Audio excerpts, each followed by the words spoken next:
कैसे हैं आप सब। आज का व्लॉग हम स्टार्ट करते हैं ब्रेकफास्ट से और आज मैं ब्रेकफास्ट में बना रही हूँ चीज़ ऑमलेट। जी हाँ, मैं एग खा रही हूँ, मुझे बहुत दिल कर रहा था तो आज हम खा ही लेते हैं।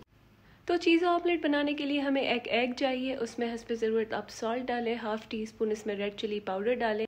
उसके बाद अब हम इसमें ऐड करेंगे मिल्क जो है वो आप 2-3 ड्रॉप्स भले ऐड कर दें, तो इससे भी वो बहुत ही फ्लफ़ी और पफ़ी बनता है, एकदम फूला फूला सा, तो वो बहुत ही अच्छा लुक और टेस्ट देता है मिल्क का। और उसके बाद जो है हम बस ये एग का मिक्सचर हमारा रेडी है, बिल्कुल ही सिंपल है। इसमें आपने बस salt, red chilli powder and milk डालना है। अब हमने पैन लिया है, इसमें हमने जो है 1 टेबल स्पून बटर लिया है एंड जब तक ये मेल्ट हो तब तक हम अपनी कॉफ़ी बना लेते हैं।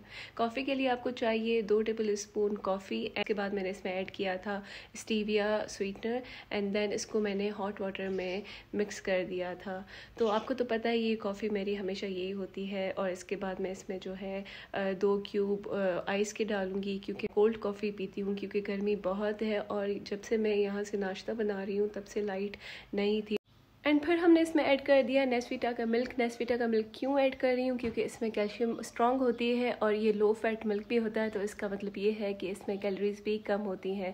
तो बस इसी के साथ यहाँ पे मेरी कॉफ़ी तैयार हो गई है, इसको हम मिक्स करेंगे और ये है डन टू ड्रिंक। अब आते हैं हम एग की तरफ और यहाँ पे हमारा बटर मेल्ट हो चुका है। अब इसमें डालेंगे हम पूरा एग और एग को स्प्रेड करना है, क्योंकि ताकि एग जो है हमारा बड़ा हो जाए और इसमें चीज़ भी आ जाए और हम एग को आराम से फोल्ड भी कर लें। और इसको स्प्रेड करने के बाद इसको आपने हल्की आंच पे छोड़ देना है, क्योंकि ये पक जाता है। फिर आपको चीज़ इसमें ऐड करनी है एंड देन फिर आपको फोल्ड करना है। अगर आप इसी तरीके से इसी शक्ल में फ़ोल्ड करेंगे तो फोल्ड नहीं होगा बल्कि टूट जाएगा।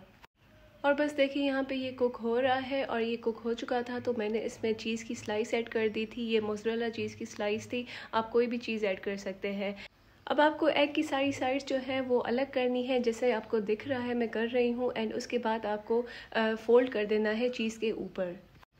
और यहाँ पे मुझसे ये हो गया था कि मुझसे थोड़ा सा एग टूट गया था, क्योंकि ये प्रॉपरली कुक नहीं था। और आपको ये गलती बिल्कुल भी नहीं करनी, आपको इसको छोड़ देना है ताकि ये प्रॉपरली कुक हो जाए और फिर आपको फ़ोल्ड करना है। बहरहाल ये तो हमारा हो गया था, अब इसको हम फिर से फ़ोल्ड करेंगे और आपने यहाँ पे फ्लेम जो है वो हाई कर देना है ताकि ये अच्छी तरीके से पक जाए। और देखिए फ्लेम हाई करते ही ये बिल्कुल ही गोल्डन ब्राउन कलर दे रहा है एंड ये नीचे से भी मैं इसको चेक करूँगी।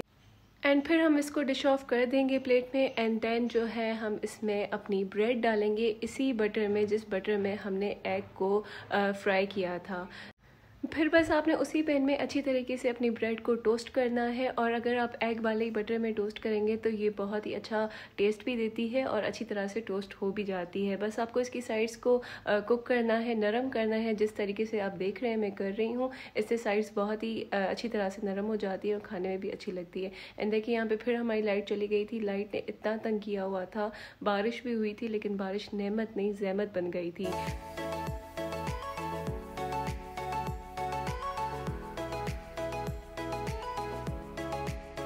बस यहाँ पे मैंने कोशिश की थी ब्रेकफास्ट इन बेड करने की, लेकिन ये जुगाड़ी कोई ब्रेकफास्ट इन बेड था। मैंने खुद ही नाश्ता बनाया, खुद ही ऊपर लेके आई, लेकिन यहाँ पे मेरा नाश्ता जो है वो हो गया था और ये रात वाली प्लेट्स यहाँ पे पड़ी थी। तो मैंने सोचा मैं सबको साथ एक ही साथ जो है वो नीचे ले जाती हूँ। और यहाँ पे बस मैं इनको इकट्ठा कर रही थी एंड देन इनको नीचे ले जा रही थी।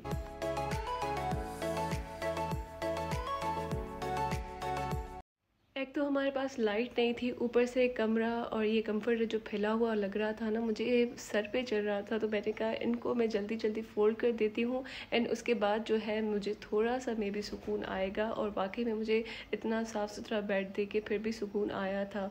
और यहाँ पे मेरा जो है वो फ़ैन भी ऑफ था और मतलब इतनी गर्मी हो रही थी, क्योंकि यूपीएस भी डाउन हो गया था। यहाँ पे लाइट को जो है 4-5 घंटे हो गए थे और हमारा जो है यूपीएस टर्न ऑफ होने वाला था, तो इसलिए हमने फ़ैन ऑफ कर दिया था। और मैं आपको यहाँ पे दिखाती हूँ कि ये बारिश हुई थी और आपने ब्लैकआउट देखा ही, कितना गंदा वाला ब्लैकआउट हो गया था, मैं आपको बता नहीं सकती। बस यहाँ पे जो है वो नीचे तो हमारा यूपीएस ऑफ हो गया था, ऊपर का फिर भी चल रहा था। अगर हम फ़ैन ऑन करते तो ऊपर का भी बंद हो जाता। तो बस ये हमारे हालात चल रहे हैं। थोड़ी सी बारिश होती है एंड फिर लाइट ऐसे जाती है जैसे बस इनको मौका ही मिल गया हो। एंड बस यहाँ पे फाइनली देखें, यहाँ पे हमारा भी यूपीएस ऑफ हो गया था, नीचे तो ऑफ ही था। तो मैंने बस ये छोटी सी क्लिप रिकॉर्ड की, मैं आपको दिखाऊं कि कुछ भी नहीं चल रहा था। और मतलब मुझे समझ नहीं आ रहा, एक बारिश होती है ना आप जनरेटर चला सकते, उसमें करंट आ जाता है, ना आप यूपीएस 4-5 घंटे के ऊपर आप चला सकते हैं, और ना ही सोलर सिस्टम चल सकता है, क्योंकि बारिश होती है तो वो सोलर सिस्टम भी लाइट पे ही चलता है। तो बंदा आखिर जाए कहाँ पे। फिर मैं यहाँ पे आ गई थी टेरेस पे, और टेरेस पे आपको यही दिखाने आई थी कि यहाँ पे फुल ऑन अंधेरा हो गया था, और किसी का जनरेटर चल रहा था, किसी का यूपीएस चल रहा था, लेकिन थोड़ी देर के बाद सब के ऑफ हो गए थे, जैसे हमारा हो गया था। बस यहाँ पे मैं थोड़ी देर बैठने के लिए आई थी, क्योंकि अंदर जो है बैठने के लायक नहीं था, इतनी ह्यूमिडिटी, इतनी गर्मी, बारिश की वजह से आपको पता है बहुत ही जो है ना घुटन हो जाती है। एंड यहाँ पे फजर के बाद जो है देखें सुबह हो गई है। मुझे एक बात समझ नहीं आती, बारिश हर साल होती है और इन सबको पता होता है कि ये बारिश का सीज़न है, तो जो भी इशू है, अगर बारिश होती है और जो है बिजली चली जाती है, रोडों पे पानी आ जाता है, तो इनको ये पूरा साल होता है, ये पूरे साल में इन इश्यूज़ को क्यों नहीं रिजॉल्व करते। फिर सिर्फ आते हैं टीवी पे और माइक पकड़ के सिर्फ झूठ बोलते हैं और कुछ भी नहीं करते। तो मतलब ये मुझे समझ नहीं आ रहा कि हम लोग, हम जो अवाम है वो पता नहीं कैसे बेवकूफ़ बन जाती है। कोई भी गवर्नमेंट हो, कोई भी, लास्ट टाइम फिर भी कुछ बेहतर था जब इमरान खान था, कि रोडों पे पानी तो आ रहा था लेकिन लाइट्स जो है वो इतनी नहीं जा रही थी। मतलब 12-13 घंटे यहाँ पे देखिए 6:25 हो रहे हैं और दिन चढ़ाया है, लेकिन लाइट का कोई भी नामो निशान नहीं है। लेकिन कोई भी प्रॉब्लम होता है, इसको सोल्यूशन तो होता ही है ना, कि क्यों लाइट जा रही है, क्यों रोडों पे पानी आ रहा है, क्या मतलब जो भी प्रॉब्लम है वो क्यों हो रही है, उसकी सोल्यूशन पे जाते हैं, उसकी जड़ तक जाते हैं, उसको ख़त्म करते हैं। ये एक हमारा वाहिद मुल्क नहीं है जहाँ पे बारिश होती है, और भी मुल्क हैं जहाँ पे बारिश होती है, लेकिन वहाँ पे ऐसे इलेक्ट्रिसिटी के इशू नहीं होते। आवाम को वहाँ पे एक आराम दिया हुआ है, यहाँ पे बहुत सारे आराम तो नहीं है, लेकिन एक ये लाइट का आराम तो आप दे सकते हैं ना। और बस तंग आके मैंने जो है मैगी बना ली, क्योंकि गुस्सा जब आता है ना तो भूख भी बहुत ही लगती है। मैंने मैगी बना ली।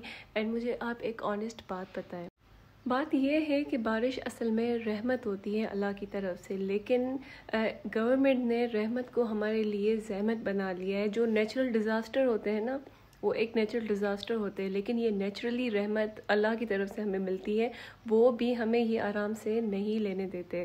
मतलब बीइंग इन अ पाकिस्तान, अब आप बारिश का मज़ा भी नहीं ले सकते, क्योंकि अगर आप बाहर जाएंगे तो बाहर तो पानी है, आपकी गाड़ियाँ नहीं चलेंगी, आप खुद नहीं चल पाओगे, आपको बीमारी भी कोई लग सकती है, कोई हेल्थ इशू भी हो सकता है गंदगी की वजह से। और अगर आप घर पे रहते हैं तो घर पे तो आपके पास लाइट ही नहीं है, आपका ना जनरेटर काम करेगा, ना यूपीएस काम करेगा। बस हम अल्लाह से दुआ ही कर सकते हैं कि अल्लाह हमारे मुल्क को बेहतर बनाए और बेहतर हाथों में दें। कहते हैं ना, हुक्मरान अच्छे होते हैं तो फिर मतलब ये अल्लाह की रहमत होती है। असली रहमत ये है, अगर वो बुरे होते हैं तो ये फिर अजाब होता है। हम सबको इस्तगफार करना चाहिए और अपने मुल्क के लिए दुआ करनी चाहिए। कोई नहीं चाहता कि वो अपने मुल्क को छोड़कर बाहर चला जाए, क्योंकि यहाँ पे मतलब ये जो मुल्क है ये आपका होम ग्राउंड है, आपकी सारी रूट्स यहाँ पे जुड़ी हुई हैं। तो मेरी तो यही दुआ है कि अल्लाह पाकिस्तान को आगे बढ़ाए, और नेक्स्ट जब बारिशों का मौसम आए तो फिर ये हालात ना हो और हालात बेहतर हों। बस हम इसी उम्मीद के साथ जो है पाकिस्तान में जी रहे हैं, अल्लाह इसको कामयाब करेगा। और बस आज के साथ मेरी वीडियो जो है वो यहाँ पर ही एंड होती है। आई एम सो सॉरी, बहुत ही स्ट्रेसफुल वीडियो थी, लेकिन फिर डेली व्लॉग भी तो डेली व्लॉग ही होता है ना। आज मेरी ज़िंदगी में ये हुआ था तो मैंने व्लॉग भी इसी बारे में किया है। तो मुझे उम्मीद है आपको पसंद आया होगा। अगर पसंद आए तो please like, share and comment, and subscribe नहीं किया तो प्लीज़ सब्सक्राइब कर दें। Thank you. अल्लाह हाफ़िज़।